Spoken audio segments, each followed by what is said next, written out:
Hi hello ನಮಸ್ಕಾರ ಎಲ್ಲರಿಗೂ nature spirit 9 Kannada tarot card ರೀಡಿಂಗಿಗೆ ವೆಲ್ಕಮ್. ಇವತ್ತು ನಾನು ತಗೋತಾ ಇರುವಂತಹ ಕಾನ್ಸೆಪ್ಟ್ ಯಾವುದು ಅನ್ನೋದಾದರೆ, ನಿಮ್ಮ ಮನಸ್ಸಿನಲ್ಲಿರುವಂತಹ ವ್ಯಕ್ತಿಗೆ, ಅದು ಯಾರೇ ಆಗಿದ್ರೂ ಕೂಡ ಆ ವ್ಯಕ್ತಿಗೆ ನಿಮ್ಮ ಪ್ರೀತಿ ಮುಖ್ಯನಾ ಅಥವಾ ಹಣ ಮುಖ್ಯನಾ ಅನ್ನೋದ್ರ ಬಗ್ಗೆ ನಾನು ರೀಡಿಂಗನ್ನು ತಗೋತಾ ಇದ್ದೀನಿ. ಸಾಮಾನ್ಯವಾಗಿ ಪ್ರೀತಿಯ ಹೆಸರಲ್ಲಿ ನಿಮ್ಮ ಜೀವನಕ್ಕೆ ಅಥವಾ ನಿಮ್ಮ ಲೈಫಿಗೆ ಎಂಟ್ರಿ ಕೊಟ್ಟಂತಹ ವ್ಯಕ್ತಿ ತದನಂತರದಲ್ಲಿ ಹಲವಾರು ಚೇಂಜಸ್ಗಳು ಅವರಲ್ಲಿ ಆಗಿರುತ್ತೆ. ಹಣವೇ ಮುಖ್ಯ ಅಂತ ಕೆಲವೊಬ್ಬರಿಗೆ ಹೇಳ್ತಿರ್ತಾರೆ. ಸೊ ಆ ಕಾರಣವನ್ನೇ ನಾವು ಇಟ್ಕೊಂಡು ಈ ಕಾನ್ಸೆಪ್ಟನ್ನು ಮಾಡ್ತಾ ಇರೋದು. ಸೊ ಕಾನ್ಸೆಪ್ಟ್ ಏನನ್ನೋದು ಅರ್ಥ ಆಯ್ತಲ್ವಾ? ಸೊ ನಿಮ್ಮ ಮನಸ್ಸಿನಲ್ಲಿ ಯಾವುದೇ ವ್ಯಕ್ತಿಯನ್ನು ನೀವು ಯಾರ ಬಗ್ಗೆ ಕೇಳ್ಕೋಬೇಕೋ ಆ ವ್ಯಕ್ತಿಯನ್ನು ನಿಮ್ಮ ಮನಸ್ಸಿನಲ್ಲಿ ಅವರ ಹೆಸರನ್ನು 11 ಬಾರಿ ನೆನಪು ಮಾಡ್ಕೊಳ್ಳೋದ್ರ ಮೂಲಕ ಆ ವ್ಯಕ್ತಿಗೆ ನಿಮ್ಮ ಪ್ರೀತಿ ಮುಖ್ಯನಾ ಅಥವಾ ಹಣವೇ ಮುಖ್ಯನಾ ಅನ್ನೋದ್ರ ಬಗ್ಗೆ ನಾವು ರೀಡಿಂಗನ್ನು ತಗೋಬೋದಾಗಿರುತ್ತೆ. ಸೊ ಇದೆಲ್ಲವೂ ಕೂಡ ಇನ್ ಜನರಲ್ ಆಗಿರುವಂತಹ ರೀಡಿಂಗ್ ಆಗಿರೋದ್ರಿಂದ ನಿಮಗೆ ರೆಸೋನೇಟ್ ಆದರೆ ಮಾತ್ರ ತಗೊಳ್ಳಿ. ಹಾಗೆಯೇ ಸ್ಕ್ರೀನ್ ಮೇಲೆ ಕಾಣ್ತಾ ಇರುವಂತಹ ಒಂದು ನಂಬರ್, ಅದು ಪರ್ಸನಲ್ ರೀಡಿಂಗಿನ ನಂಬರ್ ಆಗಿರುತ್ತೆ. ಯಾರಿಗೆಲ್ಲ ಪರ್ಸನಲ್ ರೀಡಿಂಗಿನ ಅವಶ್ಯಕತೆ ಇದೆಯೋ ಅವರೆಲ್ಲರೂ ಕೂಡ ವಾಟ್ಸಪ್ ಮೆಸೇಜನ್ನು ಮಾಡೋದ್ರ ಮೂಲಕ ಪೇ ಮಾಡಿ ನಿಮ್ಮ ರೀಡಿಂಗ್ಸ್ಗಳನ್ನು ನೀವು ತಗೋಬೋದಾಗಿರುತ್ತೆ. ಸೊ ರೀಡಿಂಗ್ಗಳನ್ನು ತಗೊಳ್ಳೋದಕ್ಕೆ ಮುಂಚಿತವಾಗಿ ಪ್ಲೀಸ್ ಸೆಲೆಕ್ಟ್ ಯುವರ್ ಆಪ್ಷನ್. ನಿಮ್ಮ ಆಪ್ಷನ್ಗಳನ್ನು ಸೆಲೆಕ್ಟ್ ಮಾಡ್ಕೊಳ್ಳಿ. ನಿಮ್ಮ ಕಣ್ಣೆದುರಿಗೆ ಎರಡು ಕಲರಿನ ಪೌಚ್ಗಳು ನಿಮಗೆ ಕಾಣಿಸ್ತಾ ಇದೆ, ಹೌದಲ್ವಾ? ಸೊ ಪಿಂಕ್ ಕಲರ್ ಇರುವಂತಹ ಪೌಚನ್ನು ನೀವು ಆಯ್ಕೆ ಮಾಡಿಕೊಂಡ್ರೆ ಪೈಲ್ ನಂಬರ್ 1, ಬ್ಲೂ ಕಲರ್ ಇರುವಂತಹ ಪೌಚನ್ನು ಆಯ್ಕೆ ಮಾಡಿಕೊಂಡ್ರೆ ಪೈಲ್ ನಂಬರ್ 2 ಆಗಿರುತ್ತೆ. ಆಯ್ಕೆಯನ್ನು ಮಾಡ್ಕೊಳ್ಳುವಾಗ ಬಹಳಷ್ಟು ಕಾನ್ಸಂಟ್ರೇಷನ್ ಇಂದ ಆಯ್ಕೆಯನ್ನು ಮಾಡ್ಕೊಳ್ಳಿ. ನಿಮ್ಮ ಮನಸ್ಸಿನಲ್ಲಿ ಯಾರ ಬಗ್ಗೆ ನಾನು ತಿಳ್ಕೋಬೇಕು ಅಂತ ನಿಮಗೆ ಅನಿಸುತ್ತೋ ಅವರನ್ನು ಅಥವಾ ಅವರ ಹೆಸರನ್ನು 11 ಬಾರಿ ಕಾನ್ಸಂಟ್ರೇಷನ್ ಇಂದ ನೀವು ಹೇಳ್ಕೊಳ್ಳೋದ್ರ ಮೂಲಕ ಈ ರೀಡಿಂಗನ್ನು ನೋಡಿದ್ರೆ ಖಂಡಿತವಾಗಿಯೂ ನಿಮಗೆ ಅನ್ವಯ ಆಗೇ ಆಗತ್ತೆ. ಮತ್ತೆ ಇದು ಒಂದು ಟೈಮ್ಲೆಸ್ ಆದಂತಹ ರೀಡಿಂಗ್ ಆಗಿರೋದ್ರಿಂದ ನೀವು ಯಾವಾಗ ಈ ವಿಡಿಯೋನ ಫಸ್ಟ್ ಟೈಮ್ ಕ್ಲಿಕ್ ಮಾಡಿ ನೋಡ್ತೀರೋ ಆಗ ನಿಮಗೆ ಅನ್ವಯವಾಗತ್ತೆ. ಓಕೆ, ಸೊ ಸೆಲೆಕ್ಟ್ ಆಯ್ತಲ್ವಾ? ಹಾಗೆಯೇ ಡಿಸ್ಕ್ರಿಪ್ಷನ್ ಬಾಕ್ಸಿನಲ್ಲಿ ಪ್ರತಿ ಫೈಲ್ನ ಟೈಮಿಂಗ್ಸನ್ನು ಕ್ಲಿಯರ್ ಆಗಿಯೇ ಮೆನ್ಷನ್ ಮಾಡಿರ್ತೀನಿ. ನೀವು ಯಾವ ಫೈಲನ್ನು ಸೆಲೆಕ್ಟ್ ಮಾಡ್ಕೊಂಡಿರ್ತೀರೋ ಆ ಫೈಲ್ನ ಟೈಮಿಂಗ್ಸನ್ನು ನೋಡಿ ಸ್ಕಿಪ್ ಆಗಿ ನಿಮ್ಮ ರೀಡಿಂಗ್ಸ್ಗಳನ್ನು ನೀವು ನೋಡ್ಬೋದಾಗಿರುತ್ತೆ. ಸೊ ರೀಡಿಂಗನ್ನು ನೋಡೋಣ. Okay, let start. Pink colour ಪೌಚನ್ನು ಯಾರೆಲ್ಲ ಆಯ್ಕೆ ಮಾಡ್ಕೊಂಡಿದ್ದೀರಾ, ಸೊ ಅದು ಪೈಲ್ ನಂಬರ್ 1. ಸೊ ಕಾರ್ಡ್ಸ್ಗಳನ್ನು ನಾವು ಶಫಲ್ ಮಾಡಿ ನೋಡಿದಾಗ ನಿಮ್ಮ ಮನಸ್ಸಿನಲ್ಲಿರುವಂತಹ ವ್ಯಕ್ತಿ ಯಾರೇ ಆಗಿರಬಹುದು, ಅವರಿಗೆ ನೀವು ತೋರಿಸುವಂತಹ ಪ್ರೀತಿ ಮುಖ್ಯನಾ ಅಥವಾ ಹಣವೇ ಮುಖ್ಯನಾ ಅನ್ನೋದಾದರೆ ಖಂಡಿತವಾಗಿಯೂ ಅವರಿಗೆ ಹಣವೇ ಮುಖ್ಯ ಅನ್ನುವಂಥದ್ದನ್ನು ರೆಪ್ರೆಸೆಂಟ್ ಮಾಡ್ತಾ ಇದೆ. ಎಷ್ಟೋ ಬಾರಿ ಪ್ರೀತಿಯ ವಿಚಾರದಲ್ಲಾದರೆ ಒಂದು ಪ್ಯಾಷನೇಟನ್ನು ರೆಪ್ರೆಸೆಂಟ್ ಮಾಡುತ್ತೆ. ಬೇರೆ ವಿಚಾರದಲ್ಲಿ ನೀವು ಯಾವುದೋ ಒಂದು ವ್ಯಕ್ತಿಯನ್ನು ಮನಸ್ಸಿನಲ್ಲಿ ಇಟ್ಕೊಂಡ್ರೆ ಅವರ ಸಂಪೂರ್ಣವಾದ ಮಾಹಿತಿ ನಿಮಗೆ ಗೊತ್ತಿರೋದಿಲ್ಲ. ಅವರ ಮನಸ್ಸನ್ನು ನೀವು ಕರೆಕ್ಟಾಗಿ ಅರ್ಥ ಮಾಡ್ಕೊಂಡಿರೋದಿಲ್ಲ. ಮೇಲ್ನೋಟಕ್ಕೆ ಅವರು ಪ್ರೀತಿಯನ್ನು ತೋರಿಸ್ತಾ ಇರ್ತಾರೆ ಹೊರತು ಮನಸ್ಸಿನಲ್ಲಿ ಅವರಿಗೆ ಪ್ರೀತಿಗಿಂತ ಹಣವೇ ಮುಖ್ಯ ಅನ್ನುವಂಥದ್ದನ್ನು ಅವರು ಎಷ್ಟೋ ಬಾರಿ ನಿಮಗೆ ಇಂಡೈರೆಕ್ಟ್ ಆಗಿ ಅವರು ತೋರಿಸಿರ್ತಾರೆ. ಅದನ್ನು ನೀವು ಅಬ್ಸರ್ವ್ ಮಾಡ್ಕೊಳ್ಳಿ. ಅವ್ರ ಮಾತಿನಲ್ಲಿರಬಹುದು, ಅವರ ನಡವಳಿಕೆಯಲ್ಲಿರಬಹುದು, ಅವರು ಯೂಸ್ ಮಾಡುವಂತಹ ಟ್ರಿಕ್ಗಳಿರಬಹುದು, ಅದೆಲ್ಲವನ್ನು ನೀವು ಗಮನಿಸಿದ್ರೆ ಆ ವ್ಯಕ್ತಿಗೆ ಹಣವೇ ಮುಖ್ಯ ಅನ್ನುವಂಥದ್ದನ್ನು ರೆಪ್ರೆಸೆಂಟ್ ಮಾಡ್ತಾ ಇದೆ. ಇನ್ನೊಂದು ಪ್ರೀತಿಯ ವಿಚಾರಕ್ಕೆ ಬಂದಾಗ ಪ್ರೀತಿಯಲ್ಲಿಯೂ ಕೂಡ ಅದನ್ನೇ ರೆಪ್ರೆಸೆಂಟ್ ಮಾಡ್ತಾ ಇದೆ. ಒಂದು ಇಂಟೆನ್ಸ್ಡ್ ಆದಂತಹ ಲವ್ ಇರಬಹುದು ಅಥವಾ ಒಂದು ಅಟ್ರಾಕ್ಷನ್ಸ್ ಇರಬಹುದು. ಸಡನ್ ಆಗಿ ಅವರಿಗೆ ಪ್ರೀತಿ ಹುಟ್ಕೊಳ್ಳುತ್ತೆ. ತದನಂತರದಲ್ಲಿ ಅದು ಲಾಂಗ್ ಟರ್ಮ್ ಕಮಿಟ್ಮೆಂಟ್ ಅಂತೂ ಖಂಡಿತ ಆಗಿರೋದಿಲ್ಲ.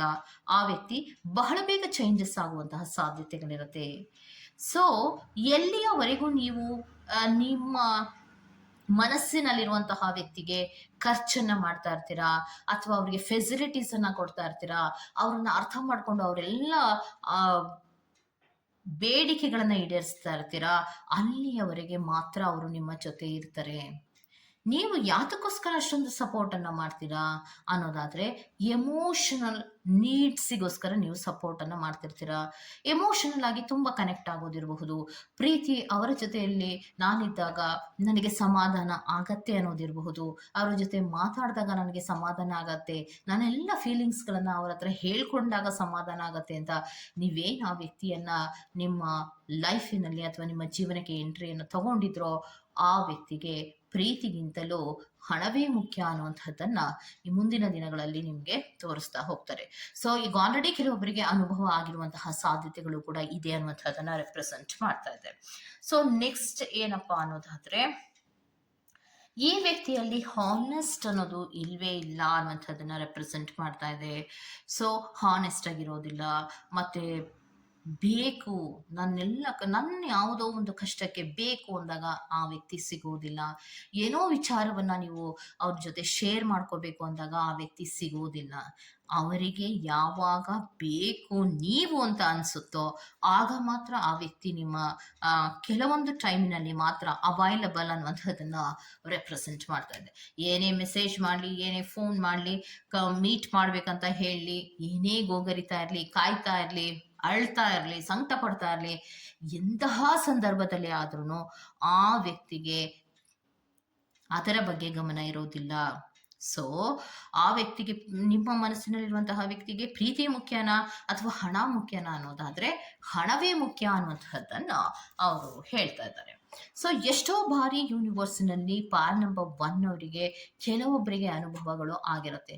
ನಿಮ್ಮಿಂದ ಎಷ್ಟು ಸಹಾಯವನ್ನ ಪಡ್ಕೋಬೇಕೋ ಅಷ್ಟು ಸಹಾಯವನ್ನ ಪಡ್ಕೊಂಡು ನೀವು ಯಾವಾಗ ಸ್ವಲ್ಪ ಹಣಕಾಸಿನ ವ್ಯವಸ್ಥೆಗಳಲ್ಲಾಗ್ಲಿ ಕಡಿಮೆ ಇದ್ದೀರಾ ಅಂತ ಅವರಿಗೆ ಗೊತ್ತಾಗುತ್ತೋ, ಅಥವಾ ಅವರು ನಿಮ್ಮ ಹತ್ರ ತುಂಬಾ ಹಣವನ್ನ ಇಸ್ಕೊಂತಾ ಇದ್ದಾರೆ, ಅವರು ನನ್ನ ಭಾವನೆಗಳಿಗೆ ಅವರು ಸ್ಪಂದಿಸ್ತಾ ಇಲ್ಲ, ಅವರು ನನ್ನನ್ನ ಪ್ರೀತಿಸ್ತಾ ಇಲ್ಲ, ನನ್ನ ಹಣವನ್ನ ಪ್ರೀತಿಸ್ತಾ ಇದ್ದಾರೆ ಅನ್ನುವಂತಹ ಹಿಂಟ್ ನಿಮಗೆ ಯಾವಾಗ ಗೊತ್ತಾಗುತ್ತೋ ಆ ವ್ಯಕ್ತಿ ನಿಮ್ಮಿಂದ ಅಥವಾ ನಿಮ್ಮ ಪ್ರೀತಿಯಿಂದ ದೂರ ಹೋಗ್ತಾರೆ. ಯಾವಾಗ ನಿಮಗೆ ಗೊತ್ತಾಗೋದು ಹೇಳಿ?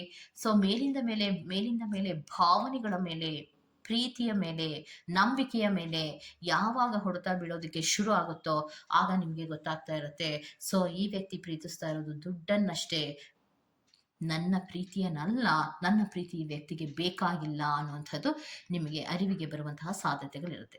ಸೊ ಇದಿಷ್ಟು ಪಾರ್ ನಂಬರ್ 1 ಅವರ ರೀಡಿಂಗ್ ಆಗಿರುತ್ತೆ. ಇದೆಲ್ಲವೂ ಕೂಡ ಇನ್ ಜನರಲ್ ಆಗಿರುವಂತಹ ರೀಡಿಂಗ್ ಆಗಿರುತ್ತೆ. ನಿಮಗೆ ಪರ್ಸನಲ್ ಆಗಿ ರೀಡಿಂಗ್ ಬೇಕು ಅಂದ್ರೆ ಪರ್ಸನಲ್ ರೀಡಿಂಗ್ ಗಳನ್ನ ತಗೋಬಹುದಾಗಿರುತ್ತೆ. Okay, go to the next par number 2. Par number blue colour ಪೌಚನ್ನ ಯಾರೆಲ್ಲ ಆಯ್ಕೆಯನ್ನ ಮಾಡ್ಕೊಂಡಿದ್ದೀರೋ, ಸೊ ನಿಮಗೆ ನಿಮ್ಮ ಮನಸ್ಸಿನಲ್ಲಿರುವಂತಹ ವ್ಯಕ್ತಿ ಯಾರೇ ಆಗಿರಬಹುದು, ಅವರಿಗೆ ನೀವು ತೋರಿಸುವಂತಹ ಪ್ರೀತಿ ಮುಖ್ಯನಾ ಅಥವಾ ಹಣವೇ ಮುಖ್ಯನಾ ಅನ್ನೋದಾದ್ರೆ ಖಂಡಿತವಾಗಿಯೂ ಅವರಿಗೆ ಹಣವೇ ಮುಖ್ಯ ಅನ್ನುವಂಥದ್ದನ್ನ ರೆಪ್ರೆಸೆಂಟ್ ಮಾಡ್ತಾ ಇದೆ.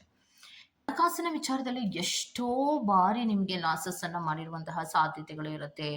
ಬರ್ತಾರೆ, ನಿಮ್ಮ ಜೀವನಕ್ಕೆ ಎಂಟ್ರಿ ಆಗ್ತಾರೆ, ಲಾಸ್ ಮಾಡ್ತಾರೆ, ಮತ್ತೆ ಹೋಗ್ತಾರೆ, ಮತ್ತೆ ಒಂದು ರೀತಿಯಲ್ಲಿ ಡಿಸ್ಟರ್ಬೆನ್ಸ್, ನಿಮ್ಮ ಜೀವನದಲ್ಲಿ ಕೆಲವೊಂದು ರೀತಿಯ ಡಿಸ್ಟರ್ಬೆನ್ಸ್ ಗಳನ್ನ ಮಾಡ್ತಾರೆ. ಎಷ್ಟೋ ಬಾರಿ ಸ್ಟ್ರಗಲ್ ಅನ್ನ ನೀವು ಮಾಡ್ತಾ ಇರ್ತೀರಾ. ಸೊ ಈ ವ್ಯಕ್ತಿ ಒಂದು ರೀತಿಯಲ್ಲಿ ಓವರ್ ಬರ್ಡನ್ ಆಗ್ತಾರೆ. ನಿಮ್ಮ ಲೈಫಿಗೆ ನಿಮ್ಮ ಮನಸ್ಸಿನಲ್ಲಿರುವಂತಹ ವ್ಯಕ್ತಿ ಬರುವಂತಹದ್ದು ಬರ್ಡನ್ ಮಾಡೋದಕ್ಕೋಸ್ಕರ, ಸ್ಟ್ರಗಲ್ ಅನ್ನು ಮಾಡೋದಕ್ಕೋಸ್ಕರ ಅನ್ನುವಂಥದ್ದನ್ನ ರೆಪ್ರೆಸೆಂಟ್ ಮಾಡ್ತಾ ಇದೆ.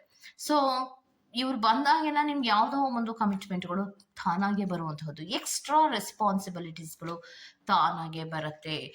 ಮತ್ತೆ ಇನ್ನೊಂದೇನು ಅಂದ್ರೆ, ಈ ವ್ಯಕ್ತಿ ಎಂಟ್ರಿ ಕೊಡುವಾಗ ಪ್ರೀತಿನೇ ಮುಖ್ಯ ಅನ್ನುವಂತಹ ರೀತಿಯಲ್ಲಿ ಎಂಟ್ರಿ ಕೊಡುವಂಥದ್ದು.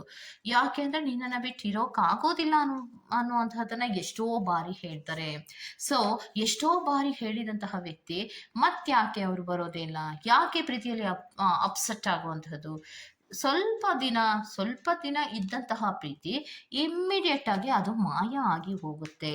ಸೊ ಅದು ಒಂದು ಇನ್ಫ್ಯಾಕ್ಚುಯೇಷನ್ ಅಂತ ಕರೀತಾರೆ ಹೊರತು ಅದನ್ನ ಪ್ರೀತಿ ಅಂತ ಕರೆಯೋದಿಲ್ಲ. ಯಾಕಂದ್ರೆ ಬಂದು ಹೋಗುವಂತಹ ಪ್ರೀತಿ ಅಂದ್ರೆ ಯಾವತ್ತೂ ಬಂದು ಹೋಗೋದಿಲ್ಲ. ಸೊ ಅಲ್ಲಿ ಅಟ್ರಾಕ್ಷನ್ ಇದ್ದಾಗ, ಇನ್ಫ್ಯಾಕ್ಚುಯೇಷನ್ ಇದ್ದಾಗ ಮಾತ್ರವೇ ಆ ಒಂದು ಪ್ರೋಸೆಸ್ ಅನ್ನ ಪ್ರೀತಿ ಅಂತ ನೀವು ಕನ್ಸಿಡರ್ ಮಾಡ್ತೀರಾ. ಸೊ ಅಂತಹ ಏನ್ ಕನ್ಸಿಡರ್ ಅನ್ನ ಮಾಡ್ತಿರೋ, ಒಂದು ಇನ್ಫ್ಯಾಕ್ಚುಯೇಷನ್ ಇರಬಹುದು ಅಥವಾ ಅಟ್ರಾಕ್ಷನ್ಗೆ ನೀವು ಒಳಗಾಗಿರುವಂತಹ ಪ್ರೀತಿಯೇ ಇರಬಹುದು, ಅದು ಸ್ವಲ್ಪ ದಿನದವರೆಗೆ ಮಾತ್ರವೇ ಇರುತ್ತೆ.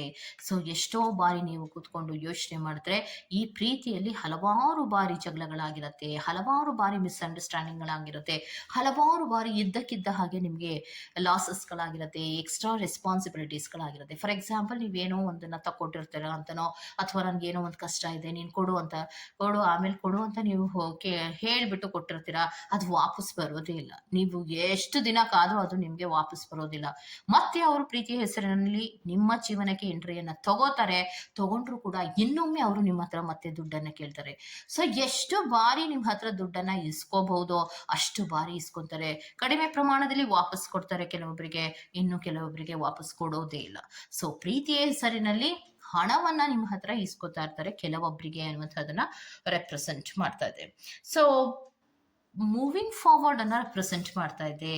ಸೊ ಮೂವಿಂಗ್ ಫಾರ್ವರ್ಡ್ ಇದನ್ನ ಯಾಕೆ ರೆಪ್ರೆಸೆಂಟ್ ಮಾಡ್ತಾ ಇದೆ ಅನ್ನೋದಾದ್ರೆ, ಹಲವಾರು ಬಾರಿ ನಿಮ್ಮ ಮನಸ್ಸಿನಲ್ಲಿರುವಂತಹ ವ್ಯಕ್ತಿ ನಿಮ್ಮ ಲೈಫಿನಲ್ಲಿ ಎಂಟ್ರಿ ಕೊಟ್ಟಿದಂತಹ ವ್ಯಕ್ತಿ ಜಗಳ ಆಡ್ತಾರೆ, ಮಿಸ್ಅಂಡರ್ಸ್ಟ್ಯಾಂಡಿಂಗ್ ಮಾಡ್ಕೋತಾರೆ, ನಂಬಿಕೆ ಇಲ್ಲ ಅಂತ ಹೇಳ್ತಾರೆ, ಮತ್ತೆ ಪುನಃ ನಿನ್ನನ್ನ ಬಿಟ್ಟಿರಕ್ಕಾಗಲ್ಲ ಅಂತ ಅದೇ ಒಂದು ಪ್ರೋಸೆಸ್ ಅಲ್ಲಿ ಮತ್ತೆ ಅಷ್ಟೆಲ್ಲ ಮಾಡ್ತಾರೆ. ಆಮೇಲೆ ನೆಕ್ಸ್ಟ್ ಮೂಮೆಂಟ್ಗಳಲ್ಲಿ ಅವ್ರು ಏನ್ ಹೇಳ್ತಾರೆ, ಸ್ವಲ್ಪ ದಿನ ಆದ್ಮೇಲೆ ಅಥವಾ ನೆಕ್ಸ್ಟ್ ಮೂಮೆಂಟ್ಗಳಲ್ಲಿ, ನಾನು ಯಾಕೆ ಇದೆಲ್ಲ ಹೇಳ್ತೀನಿ, ನಿನ್ ಮೇಲೆ ಪ್ರೀತಿ ಇರೋದಕ್ಕೆ ತಾನೇ, ಈ ತರಹದ ಪ್ಲೇಟ್ಗಳನ್ನ ಚೇಂಜ್ ಮಾಡೋದಕ್ಕೆ ಶುರು ಮಾಡ್ತಾರೆ. ಸೊ ಈ ವ್ಯಕ್ತಿಗೆ ಬೇಕಾಗಿರೋದು ಸ್ಟೆಬಿಲಿಟಿ, ತನಗೆ ಏನ್ ಬೇಕೋ ತಾನು ಪಡ್ಕೋಬೇಕು ಅನ್ನುವಂತಹ ಸ್ಟೆಬಿಲಿಟಿ ಬೇಕು. ಆ ವ್ಯಕ್ತಿ ಬರುವಂತಹದ್ದು ಸ್ಟೆಬಿಲಿಟಿಗೋಸ್ಕರ, ಕೆಲವೊಮ್ಮೆ ಆ ವ್ಯಕ್ತಿಗೆ ನಿಮ್ಮ ಮೇಲೆ ಅಟ್ರಾಕ್ಷನ್ಸಿಗೋಸ್ಕರ. ಅಂತಹ ಕೆಲವೊಂದು ಸಂದರ್ಭಗಳಲ್ಲಿ ಬರುವಂತಹ ವ್ಯಕ್ತಿ ಸುಮ್ನೆ ಖಾಲಿ ಕೈಯಲ್ಲಂತೂ ಅವರು ಹೋಗಿರೋದಿಲ್ಲ. ಅವ್ರಿಗೆ ಏನ್ ಬೇಕೋ ಅದನ್ನ ಪಡ್ಕೊಂಡೇ ಹೋಗ್ತಾ ಇರ್ತಾರೆ. ಸೊ ನೀವೇನ್ ಅನ್ಕೋತೀರಾ, ಓ ನನ್ನ ಪ್ರೀತಿಯ ವ್ಯಕ್ತಿ ತುಂಬಾ ಚೆನ್ನಾಗಿ ಮಾತಾಡ್ತಾ ಇದ್ದಾರೆ, ಸೊ ಅವ್ರು ಏನನ್ನೋ ತಿನ್ನೋದಕ್ಕೆ ತಂದ್ಕೊಟ್ರು, ಅಥವಾ ಏನೋ ಚಿಕ್ಕ ಗಿಫ್ಟ್ ಅನ್ನ ತಂದ್ಕೊಟ್ರು, ಅಥವಾ ಪ್ರೀತಿಯಿಂದ ಮಾತಾಡ್ಸಿದ್ರೇನೆ ಸಾಕು ನಿಮ್ಗೆ, ನೀವ್ ಅನ್ಕೋತೀರಾ ಇದು ಎಷ್ಟು ನನ್ನನ್ನ ನಂಬಿ ಬಂದಿದ್ದಾರಪ್ಪ, ನನ್ನನ್ನು ಎಷ್ಟು ನೆನಪಿಸ್ಕೊಂಡು ಅವರು ಹತ್ತಿರ್ಬಹುದಪ್ಪ, ನಾನು ಎಷ್ಟು ಕಾಡಿರ್ಬಹುದಪ್ಪ ಅವ್ರಿಗೆ ಅಂತ ನೀವು ಅನ್ಕೋತೀರಾ. ಬಟ್ ಅದು ಸುಳ್ಳು. ಯಾತಕ್ಕೋಸ್ಕರ ಅಂದ್ರೆ, ಒಬ್ಬ ವ್ಯಕ್ತಿಗೆ ಇನ್ಫ್ಯಾಕ್ಚುಯೇಷನ್ ಅಥವಾ ಅಟ್ರಾಕ್ಷನ್ ಇದ್ದಾಗ ಇನ್ನೊಂದು ಔಟ್ ಎನರ್ಜಿಗಳಲ್ಲಿ ಇರ್ತಾರೆ. ಅಂದ್ರೆ ಅವರು ಸಂಪೂರ್ಣವಾಗಿ ಬ್ರೇಕಪ್ ಅನ್ನ ಮಾಡ್ಕೊಂಡು ಅವರು ಮೂವ್ ಆನ್ ಆಗಿರೋದಿಲ್ಲ. ಸೊ ಬ್ರೇಕಪ್ ಅನ್ನ ಮಾಡ್ಕೊಂಡು ಮೂವ್ ಆನ್ ಆಗಿರುವಂತಹ ವ್ಯಕ್ತಿ ಆಗಿದ್ರೆ ಅವರು ವಾಪಸ್ ಬರೋದೇ ಇಲ್ಲ. ಸೊ ವಾಪಸ್ ಬರ್ತಾರೆ, ಏನು ಬೇಕೋ ಪಡ್ಕೋತಾರೆ, ಮತ್ತೆ ಹೋಗ್ತಾರೆ, ವಾಪಸ್ ಬರ್ತಾರೆ, ಏನು ಬೇಕೋ ಪಡ್ಕೋತಾರೆ, ಹೋಗ್ತಾರೆ. ಸೊ ಇನ್ನೊಂದು ಡೌಟ್ ಎನರ್ಜಿಗಳಲ್ಲಿ ಇರುವಂತಹ ವ್ಯಕ್ತಿ ನಿಮಗೆ ಯಾವುದೇ ರೀತಿಯ ಕಮಿಟ್ಮೆಂಟ್ ಅನ್ನ ಕೊಡೋದಕ್ಕೆ ಸಾಧ್ಯ ಇರೋದಿಲ್ಲ. ನೀವು ಎಷ್ಟು ದಿನದವರೆಗೆ ಕಾದ್ರೂ, ಎಷ್ಟು ವೇಟಿಂಗ್ ಅಲ್ಲಿ ನೀವಿದ್ರೂ ಕೂಡ ನಿಮ್ಗೆ ಸರಿಯಾದಂತಹ ರೆಸ್ಪಾಂಡ್ಗಳು ಆ ವ್ಯಕ್ತಿಯಿಂದ ಸಿಗೋದಿಲ್ಲ.